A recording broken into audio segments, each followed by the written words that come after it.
back, everyone. We haven't recorded an episode in a little while. I have a feeling that the last one we recorded had to do with a review, and it's Yep. been so long that we are reviewing again. I know. I looked back at notes and I'm like, right. Here we are again. How are How do you? you feel about this time? Um, I think because it's the second time round, um, it feels a bit better. Also, this review is a bit different than last time. I found last time there was more to review each day. This time it's a little bit more bite-sized, if I dare say. So I am enjoying this review better. I just wish that they almost didn't call it review, or like there's a part of me that just wishes that I don't know, because they're like, I think there's a lot of momentum in doing A Course in Miracles, right? And so like you just kind of feel like, okay, like let's just keep on going forward. Let's just keep on going forward. And that's sort of like the mindset of it is like, okay, we're just going to do another one today, like blah, blah, blah. And just keep on reading. And I find because it's a review, it kind of feels like, okay, now like let's take 10 steps back. Right? I almost wish that they would just repeat the exercise they want us to repeat and not tell us. Even just reword it just a little, right? Just to so you know how we talk about A Course in Miracles as a marathon, not a sprint? Yeah. I'm not a great runner at all. I'm a great walker, I'm not a not a great runner either. right. Not a runner. I've tried and I've gotten more comfortable with it at different times. But for very short periods, I'm just not built to run, and that's okay. I'm okay with that. Yeah. But when I would try to pretend I was a runner and be out there, the slowest runner ever, it's okay. I could go for a really long time without stopping. Now, my daughter and I tried to run together. She's more of a runner than I am. She's much faster, but then she stops and she'll slow down, she'll walk, she'll have a little break and go again. I can't stop and then go again. It's the momentum. Yeah. I need to just go slow and keep going. It's that tortoise and the hare sort of thing for me. Yeah, I'm the workhorse. Like I just like Yep. one slow foot Slow in and front of the steady. other. I'm okay with that. Yeah. But then give me a rest, like a rat, like you said, the review almost feels like a pause. And I just want it the new lesson because there's this great momentum building. Then it feels like, oh, okay. But I'm with you on this one, feeling better as well because there's 2 instead of 5. And they give a little bit of a layout of the first half of the day, do the first one, second half of the day, work on the second one. Much more comfortable. Yeah. Yeah. Yeah. Yeah. So we'll see what review number 3 I know. And you and I have chatted about this a little bit that we don't really peek, right? Like neither of us really peeks ahead to see what's coming. Yeah. I just want to be present with it and not think about the future of it too much. Though I was naughty and did peek at the very, very last lesson. That's right, you did it. And I'm like, oh no, I don't tell me this. I'm not looking. That's okay. So to catch everyone up, so me and Jenny had a meeting to kind of just discuss how we're going about the podcast. But through that, of course, we ended up talking a little bit about A Course in Miracles. And I had a really, really unexpected busy 2 weeks where I just didn't have a chance to do really like A Course in Miracles was like the last priority on my to-do list. So I missed a lot of lessons. And so I just kind of read them and then was like, okay, I'm just going to start on whatever days today is. And so I'm embracing my bad studentness. And to be honest, I don't feel like I've missed out on much. Not saying that like I couldn't have learned more by doing those exercises, but I don't feel like I failed because I didn't do them. Agreed. Yeah. Yeah, agreed. And I ended up in a busy time as well. And they were sort of a little dicey for me. I wasn't as into it or anything. And I think there was 2 or 3 days in a row where the lesson, I was like, oh yeah, I got that momentum going. And that's from all the things that you and I have been doing for it's been a while now since, like, because ICT is getting to be a while ago, and I prepped for that for a year. And like, so like when I read the lesson, I'm like, oh yeah, like I could preach that, right? Yeah. And not, it doesn't mean that I can't learn more from it, but I had that momentum building, and I was able to do it in a like a simplified version, and I felt okay with it. Yeah. And then we sort of landed in the same spot, which worked out really great. Yeah. Yeah. How are you feeling overall? Like we're on day what, 86 now? 86, right? So that's like that's like about a quarter of the way through. How Yeah, like are you we're feeling on our 25% of the way through marker? I I'm still liking it. It is that review, like we said, slows me down, and then I get excited about what's the new lesson. And in saying that, the review this time has brought some nice things up too. And and I think when it was 5 each day, there would be a couple in there that I really wanted to dig into more, or that I really enjoyed. And so those are the ones I sort of focused on. Yeah. Whereas when there's two, it feels like it just feels a little more evened out and foundational and those sorts of things. So I am feeling good about it. I'm excited for what's next. Like Yeah. what is trying to stay present, and then excited for what is next. And at the same time, really enjoying the real life experiences that come up, that I'm like, oh, okay, this is that. Like just getting a little bit better at recognizing the real life experiences and how to apply A Course in Miracles to real life, Yeah. right? Because it's one thing to learn about any spirituality. It's another thing to live spirituality. They're two very different things to me. Yeah. Yeah, and I like, and I love the learning, and then I love it when it really starts to show up in my life, and I am naturally applying my learning, not just waving it off. Yeah. And so in saying that, there's a word that has been coming up in A Course in Miracles that I love a lot, and it's the word grievance. Ooh. I like the word. I like how it's used. I like that. For me, I end up using it like when I read that, and because it's come up many times, and when I sort of journal about it and think about it, for me, I'm replacing the word like problem, challenge, fight, conflict, like any of those sorts of things, with the word grievance. And I think out in the like world, the word grievance might not feel great. Like you think that when I think of like a union grievance or anything like that, that feels icky in the body. I don't like it there. Yeah. But I like how it's being used here. And because it's talking about our own grievances, Yeah. not other people's, we're not getting into other people's lives. That's not what we're doing here. We're talking about ourselves. And it was lesson 69. My grievances hide the light of the world in me. And isn't that so the truth? Like when we are having grievance with ourselves, so that's where I went to, like lack of self-confidence, fear, seeing the difference between people instead of the oneness, like not being in the oneness. My big one, Chantel, that I came up with was my grievance with food and my body. Yeah. And I started doing some journaling, like, is this a grievance with my body, or is it a grievance with food? Like it's kind of like chicken and egg is what came to me, and I'm not really sure yet. Like I have grievance with each, but is it the grievance I have with my body that causes the food, or is it the grievance I have with food that causes the body stuff? And so I've been playing around with that. Are you frozen? I think you're frozen. I Yeah. can hear you. Starting to break up just a little bit, but I can still hear Oh, you. you're back. Okay. Oh, okay. Okay, fantastic. Yeah, you're frozen on my end. It'll come back in a second. Um, I can hear you though. Keep on going. okay.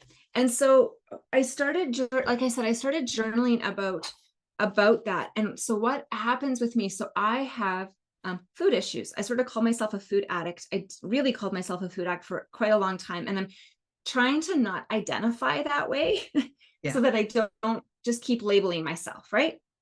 And so something that I experienced since we last chatted was witnessing women in my quilt programs actually live out my biggest, hugest, craziest fear. Hmm. And I have 5 women out of my 15 that I have who are currently living this. Yeah. And my biggest fear is losing one of my children.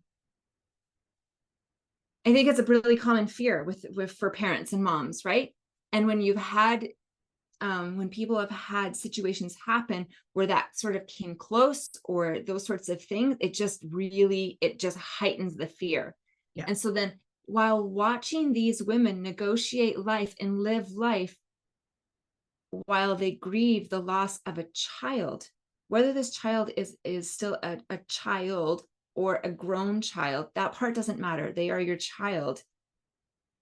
And I didn't know what I didn't recognize what I was doing at the time, but I was eating and eating and eating insatiably. I could not stop eating, did not get full, any of those things until I realized what I was doing. And then I became quite ill. Okay. And then I'm like, oh, this is what's going on. I'm carrying other people's fear in me.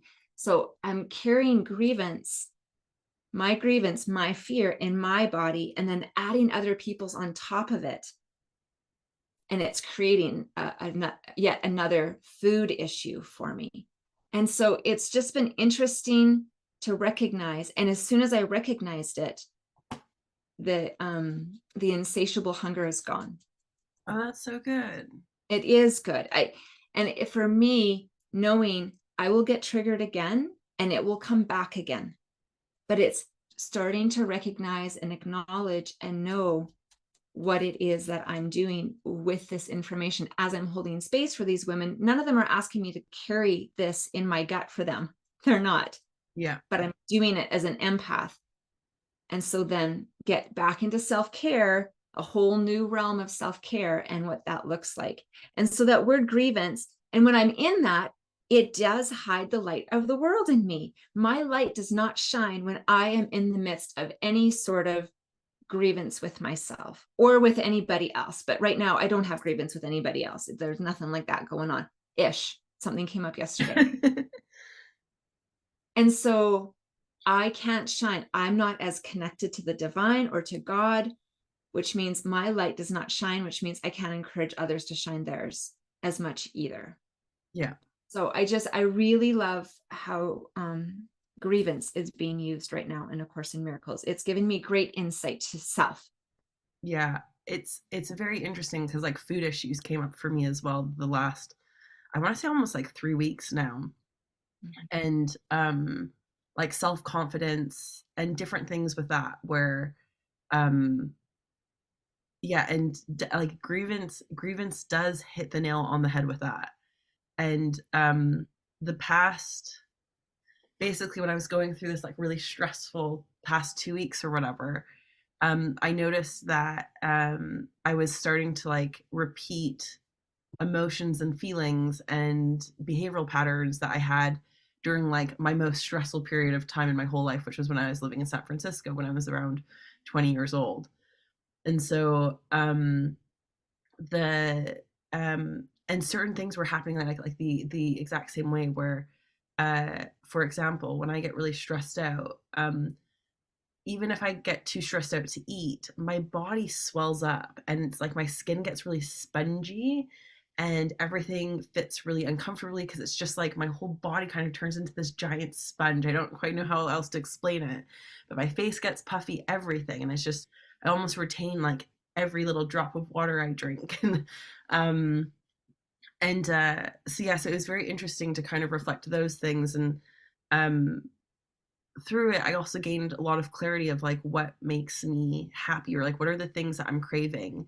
And I've realized that I had to adjust my daily success habits a bit, and put more emphasis on them. I kind of got in the habit of being comfortable with them almost. And it was like, Mm-hmm. okay, I got to shake them up a little bit. And um, I had this clarity where I was like, you know, all I want is to be able to like walk outside in nature and paint. That's all I want to do. Like I don't really want to do it and meditate. Like those are the three things that I just really just want to do. And so and throughout the you know longer than this past year, but you know maybe in the past like 6 months I've really been working on um trying to allow success to come in with ease, and part of that is trusting that I have time to go for a walk for an hour, and that's not going to block me from being successful in my work. Like I'm allowed to paint for an hour, and that's not going to prevent me from being successful in my businesses. um so yeah, so it's kind of interesting how this okay, I don't know how to dance around this topic because I had to sign NDAs, but basically I was asked to audition for something. Mm-hmm. It would and it would help out my business quite a bit to audition for this thing. And so basically yeah, so there was all of this stress built up around that. I've never auditioned before. Like it was really out of my comfort zone. Um and so you know, it was that. And what really came up to me was like, you know, I feel like I pull these all-nighters, and like again, this is another repetitive pattern where I pull these all-nighters where it's like this thing that might bring me like quite a bit of success, right? This great opportunity is coming up. I'll pull all-nighters to achieve it and to get it. And even if I do get it, the payoff tends to not be that good anyways.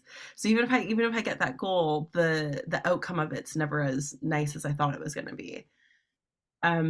And so, you know, I really had to think about like, okay, when am I going to stop allowing these like little carrots get dangled in front of me where it's, you know, are you like where I feel like I should sacrifice my body in attempts to get it.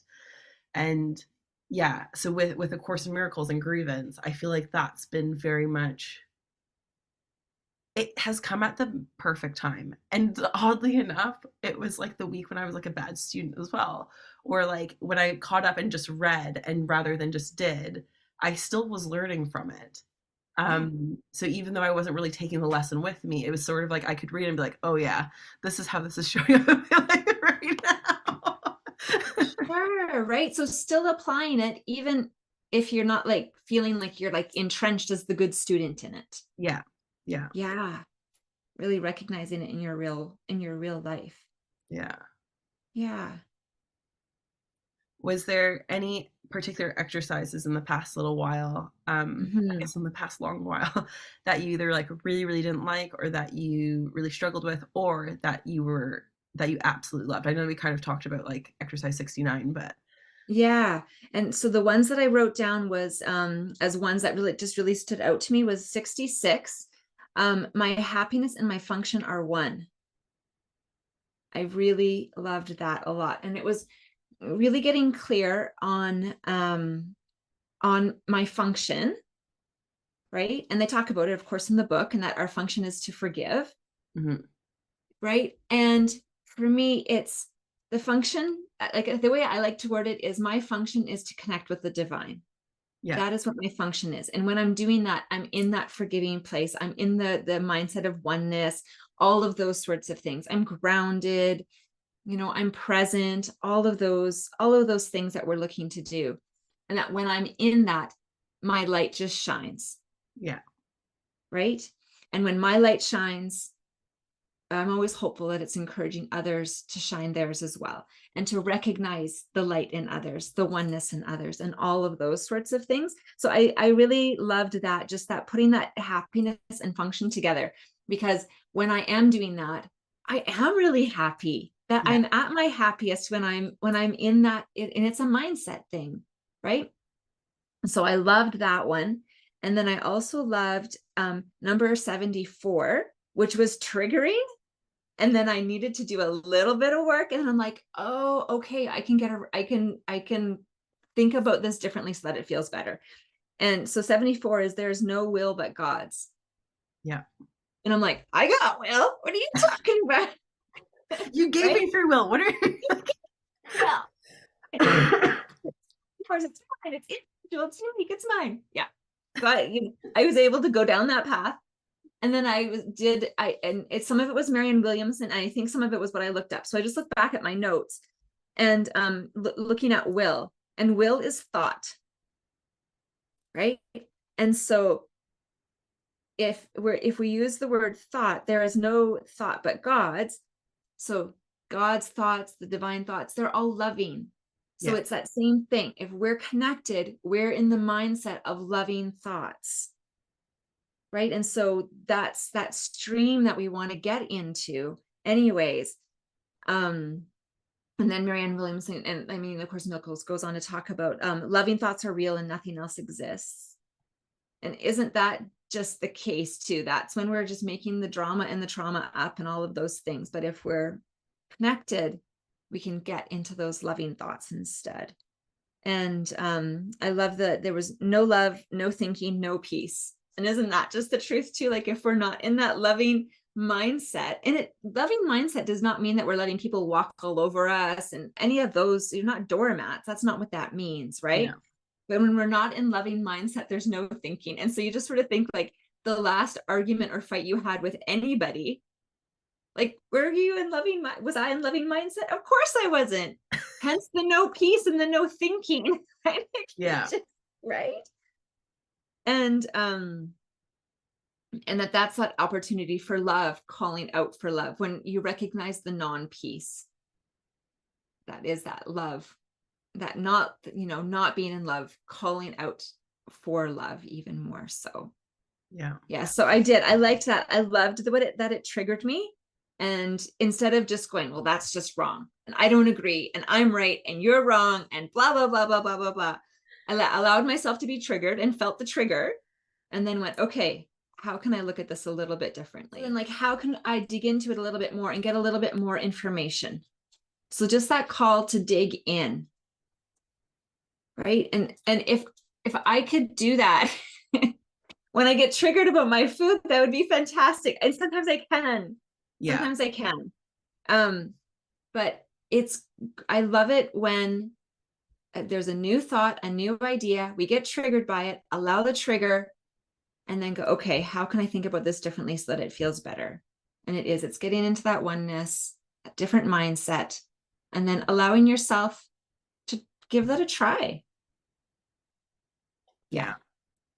When like last week, when I my well-being has kind of like taken a bit of a downward toll. I'm sick right now, in case anyone hasn't noticed by my voice and my sniffles. Yeah, so like because of that stress and being triggered of kind of like remembering how sad I was when I was in San Francisco, it really refocused me to realize how important it is to be in that like divine mindset and that connection, and to be in that unconditional love, unconditional trust space, where again, like you aren't a doormat, you're still having boundaries and uh being strong in your own authenticity, but there is this beautiful flow that happens, and like for me, my well-being skyrockets when I'm there. I just feel so much better, and like it's hard to explain because it's almost like things get more vibrant, and it's do things in my day-to-day life change drastically? Not really. I still have to do the dishes and whatever, but there's something about it where there's just like a little extra color added to it. It doesn't feel, I'm not caught in like this sense of feeling like there must be more to life than this.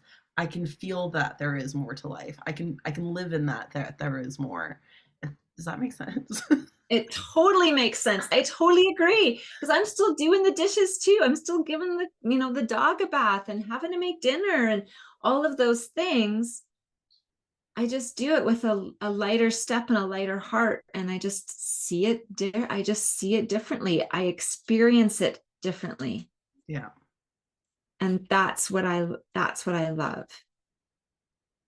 And when we're able to be in that, our vibration that we send out just completely changes. 100%. 100%, right? And then that intent, that in like that our vibration that we send out then is looking for other vibration that meets with it, like the radio frequency. And then that's when we have that really great conversation with somebody in the grocery store lineup about something wonderful that we both enjoy. Or we just like, gosh, everybody's so smiley today. Yeah. And they're just as smiley as they were the day before, but you're noticing it. You're open to it. You're receptive to it. And those days just feel so great. Those moments, those times. And it doesn't mean that like you said, we're still doing the dishes, and we're still doing much harder things than doing the dishes. Yeah. Right? There's stuff going on in our relationships and our world and our families and all of those things, but it doesn't take us out. Yeah. Yeah. Right? It doesn't take us out. And which I love, because I want to be in. Yeah. Yeah. So this is actually quite, I think that this would be very helpful to the listeners, because I think everyone goes through this, right? Where our swings where we feel really connected and then we don't, and we don't feel Yeah. so great.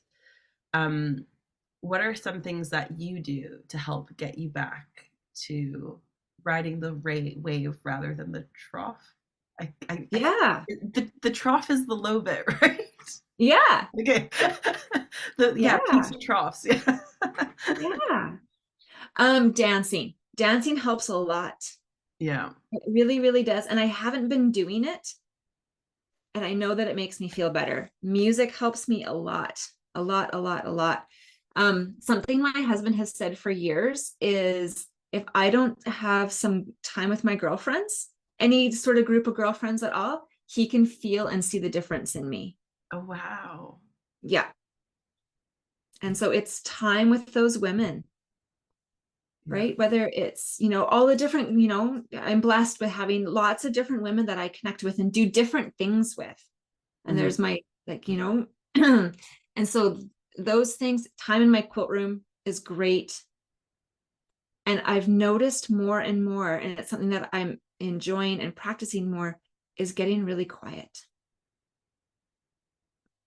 Just getting really quiet here in the house, still doing things, but I'm doing them quietly, maybe a little slower.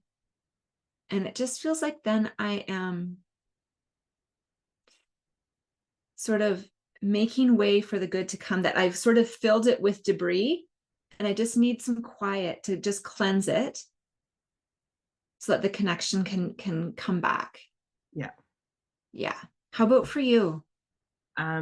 For me, like it's always meditation, regardless of if it's like even the other day when when I was in this massive busyness, um I'll meditate on a bus, on like public transport. Like I've become a pro now at meditating in the most busiest, wildest situations. Beautiful. um or like if I was at the osteopath office, and I got there a bit early, and so I knew I had about 10 minutes, and so I just put on a little recording and just meditated for about 10 minutes in the office before the session. And so just cramming it in where I can. um I feel the effects immediately, even even if I'm really distracted and my brain's still like thinking about all of the stress. There is a part of me that will ground, and that will there's some part of me that will feel better afterwards every time. Yep. um and then um doing still making time to do processes. That it's almost like when things are feeling the worst, that's the time where processes are almost the most important for me. Yeah. And I find it the hardest to do to do processes, because it's just everything else seems to take a priority. But whether it's processes from You Don't Look Psychic, from Divya and Lynette, their book, or Ask and It's Given, Esther and Jerry Hicks. Um, I mean, any book really, Yeah. any Yeah. self-help Any book or book that, spiritual book, yeah. yeah. Yeah. To do a process and to cry a little bit just to get that out, Hmm. really helps, because I think for me, when I get a bit you know, when I'm in one of my troughs, generally there's a lot of busyness going on. And Yeah. so this helps me to like refocus on like what actually is important right now, rather than allowing me to kind of get lost in like the chaos. So to really anchor on like what actually is important right now. And then I'm with you. Dancing and music is a big one, and being outside in Yeah. nature, and making time for friends as well. Even when I don't think I have time to do it, as long as it's not going to be like a draining, to spend time with people who fill up your cup, right? Yeah. Not people that take from it. Yeah. Um, yeah, like I have this one friend, Charlotte, and her and I are both dyslexic, and part of that is we're both terrible with directions. But and me and her both navigate the world very differently. But with her, we're just like, let's go down this cool path. Like it looks cool. We don't know where it's going to lead to, but let's just go. And so me and her actively get lost together. And it's so much fun to Mm. have a friend that's willing to get lost with me. And so yeah, so I love getting lost with her. That's probably one of like the that is one of like the top things to like get me back, is to go get lost with her, because I always leave and come home feeling so much better. But it's just like allowing myself to get lost rather than trying to figure things out all the time, just to really enjoy getting lost. I love that, Chantal. And I think, isn't that a beautiful example of trust and unconditional love? Yeah. Yeah. Right. And so when you're in trust and unconditional love, how can you not feel come back from that experience with Charlotte feeling fantastic? Oh, totally. And like Yeah. any anyone who works for me, or anyone who has navigated anywhere with me, I always say like, oh, you know, just like we'll just follow our soul. Like it'll tell us which way to go. And I always go back to that. Or there's this new person that I have helping me out a little bit with social media. And at first she would always ask me so many questions, and I was trying to get her to be more independent. And her other friend worked did some work for me as well. And so her friend is very aware that I do this. And I'm just like, trust your soul, and that's the one we will post. And she's just like, it scares her. But I'm like, I don't care. We'll just post it. If someone hates it, we can put it. We can take it down. It doesn't matter. Like, but yeah, Yeah. just go with your gut. Whatever feels Go right. with your That's what gut. we're gonna do. Yeah. Yeah. I thought of something new that I've been doing too that helps me a lot. And it helped me to when I was so in that fear that I was talking about before, other people's fear, and adding it onto my own. And it is there's a lady here who's new to the area, and she's brought amazing, beautiful gifts that she's willing to share. And she hosts kirtan. I'm hoping I'm saying that right. And so it's chanting. And so we chant for like an hour and a half, and then we share a meal together. And I was like not feeling good. It was just at the tail end of like being really sick from holding all this fear and this grief and everything. And I knew that if I went and I chanted and cried, and oh, I felt so much better. And I just bawled. I just bawled through the chanting for the first, 20 minutes, half an hour. And then the last hour, I was just in joy and bliss and just enjoyed myself. Oh, that's It, lovely. it's really enjoyable to do. And it's new for me, and I love it. I love it. It helps a lot. Oh, that's amazing. Yeah. So how, like, okay, here's an interesting question. When you meet other people who do like spiritual work, energy work, how do you find that you tend to meet them? Is it like, does it feel like it's like coincidence, or do you feel like you've been guided to that person, or like what's the Yeah, it's guided. Like it's because I just don't know that there's any such thing as coincidence, right? yeah, That totally. it's just you're sending out those vibes, and those other people who are on that same wavelength are picking up on that, and you just end up getting drawn to each other, right? Yeah. Like we went, and my husband and I went and had a visit with a very good friend of my husband, his family. And we went and drove out to their place and had this great visit.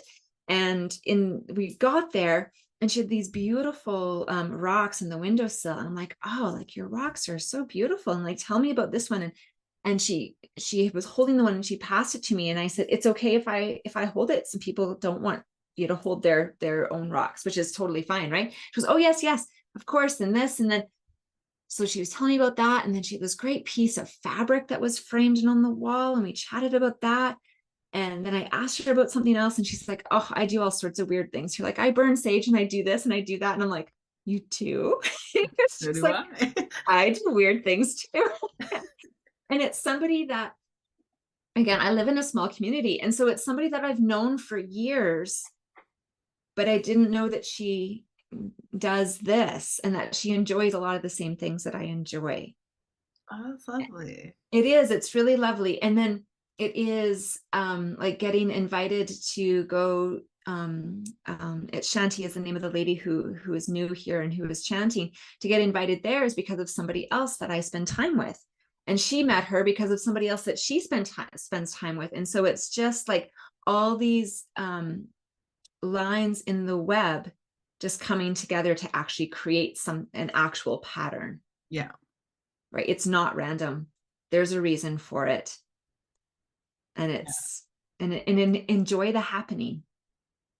Yeah, I've been noticing, like, if I'm at a party or a networking event or something like that, somehow me and my like me and my other people who do weird stuff will all kind of get magnetized to each other. That's really Yeah. what it feels like, and we'll just kind of all find each other, and one thing leads to another, and it's like by the end of it, there's a group of 6 of us that we Mhm. all thought no one else there would be doing weird stuff like us, and then it's just yeah, it's great.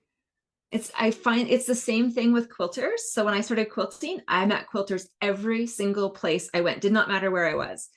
And Wow. I'd say to my husband, guess what? She quilts. He's like, of course she does.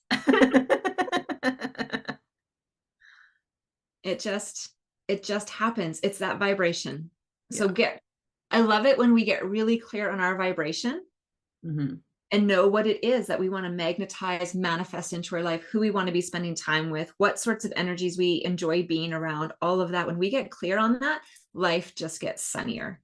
Oh, 100%. Like when I was first taking ICT with you, it was still during lockdown, and Yep. I couldn't meet anyone during that time really.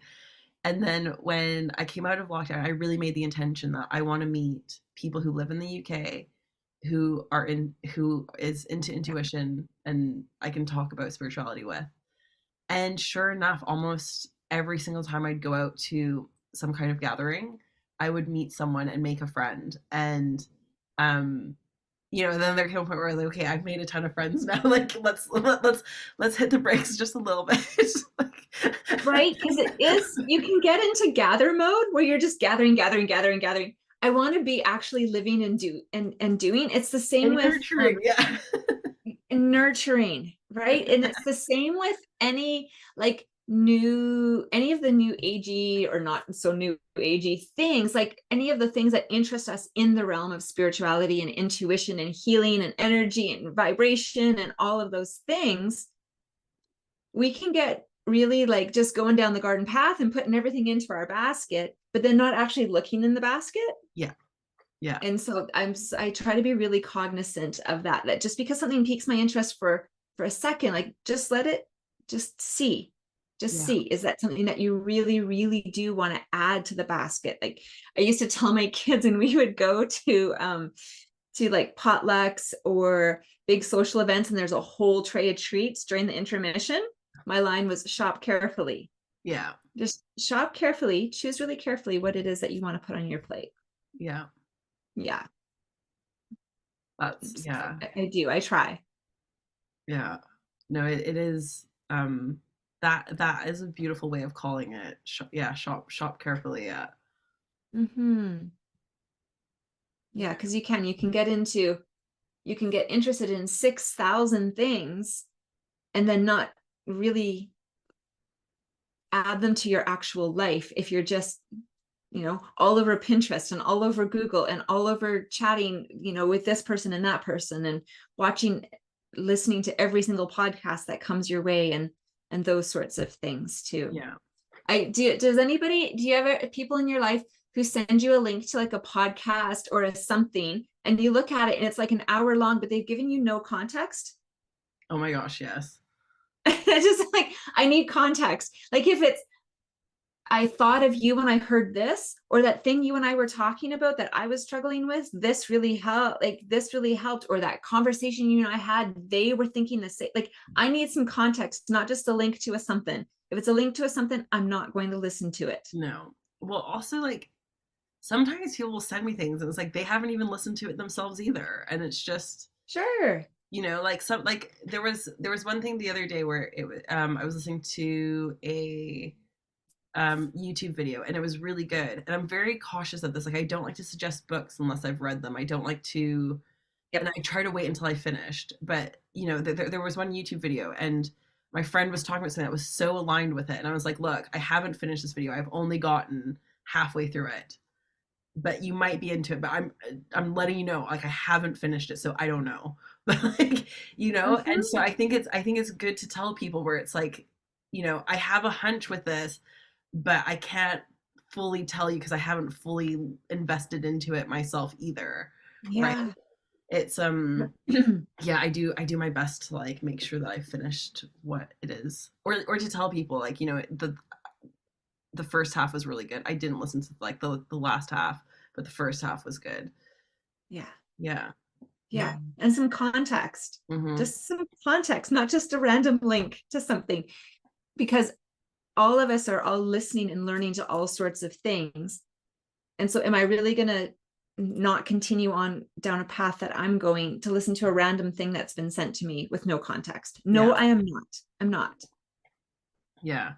There's uh during I've been getting called a lot, and I think also because a part of this has to do with like my what happened with like my spongy skin when I was stressed out. But during ICT1 when we were reading Louise Hay's I never suggest this book to anyone. The Louise Hay's You Can Heal Your Life. I think it's a great Mm. book. But the reason why I don't suggest it to anyone because I never actually went through and did the exercises in the book. The goal was okay, let's Oh. let's read this book so I can participate in class. Mm-hmm. But it wasn't so much about doing, let's say, like the exercise. I think I did like a couple in it, but I didn't properly do the book. Also, when you read the book, the instruction is first read it, then go back and do the exercises. And so I never did that bit. And so now I'm wanting to go back and like do the exercises, and I'm getting called now again to like rediscover that book. Yeah. Um, but yeah, it is like I don't know how to say this to people without sounding like condescending or I don't know, but there is something to it where if you are going to recommend a self-help book to someone or like do the exercises in the book. If you haven't done the exercises, then don't suggest it because you don't know. Like it Yeah. sounds good, but it may not actually be good. Um, and I think as well, like again with this gathering, especially when people first get into the spirituality space, it is fun to read. But the part that is more difficult is to do the work, but where you see the Yeah. biggest change is when you do the work, and that's where like the golden nuggets are, is when you do the work. The theory is great, but if you're not going to actually apply it, then what's the point? Yeah.